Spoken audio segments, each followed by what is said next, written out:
A lot of speculation as to whether or not Eden Hazard has played his last Premier League game for Chelsea. He said, of course, that he spoke to Chelsea a couple of weeks ago and told them his decision. As it stands, you don't need me to tell you that he is key to this Chelsea side. Gab, Real Madrid obviously is the club he's been linked to for a while now. Is he going? I mean, I think eventually he will go. What's interesting, and I think to some degree, is that this is media-driven. I don't see what the rush is.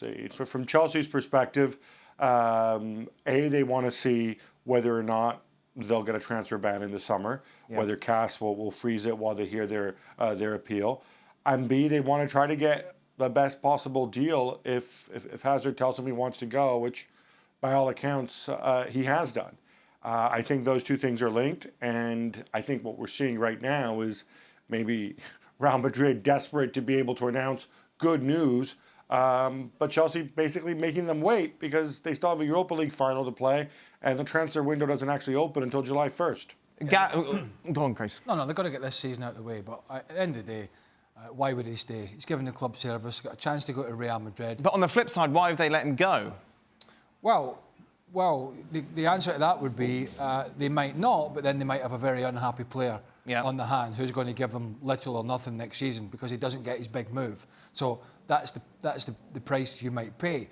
What I would say is, but Chelsea are reliant on the Court of Arbitration for Sport. Otherwise, they're in the Champions League next year, but they're not going to challenge for the Champions League. Not going to challenge for the Premier League title. Not in their current guise.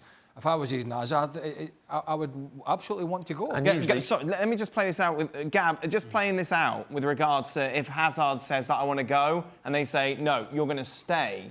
With regarding his character, is he the sort of guy, as Craig says, that could just, say, right, I'm not going to bother now for the next year?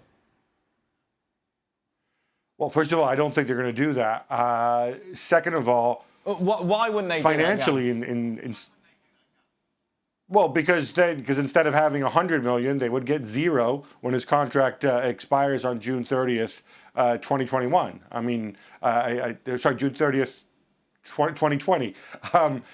So it wouldn't make any sense for them to do that. The only way he stays is if he looks around and he extends his deal, which we know is not going to happen, But this is a very, very slim possibility. Hazard could look at this and say, hey, you know what? That 100 million Real Madrid we're going to pay for me, I'll take half of that as a signing bonus when I leave on a free transfer in a year's time. And then it would be a purely financial decision. But I think what's pretty obvious is for Hazard, this is not a purely financial decision. He's been at Chelsea a long time. They've offered him a great contract. He's turned them down. He wants Real Madrid. Okay, am I being an idiot? No. Well, you usually are. Go on, I know 100 million is a lot of money. But if you're Chelsea, can you really risk going, right, we'll take the 100 and then we're going to buy someone else? But who are you going to buy for 100 million that can put in that? No, Dan. Go on. No, I just want to say, Chelsea kind of have a plan here. They're not flying entirely blind. Obviously, it's difficult to replace Eden Hazard, but and obviously the cruciate ligament injury will go and affect that. But they were pretty confident that the plan was sell Hazard, and that way you're able to go and you're able to extend and give Callum Hudson-Odoi the contract you want. You've got Pulisic, of course, coming in as well, and then you go from there. You're not going to instantly be able to replace Hazard, but with Hazard gone, you've got an even better chance of keeping the guy who you think can one day approach Hazard's greatness. That was the logic.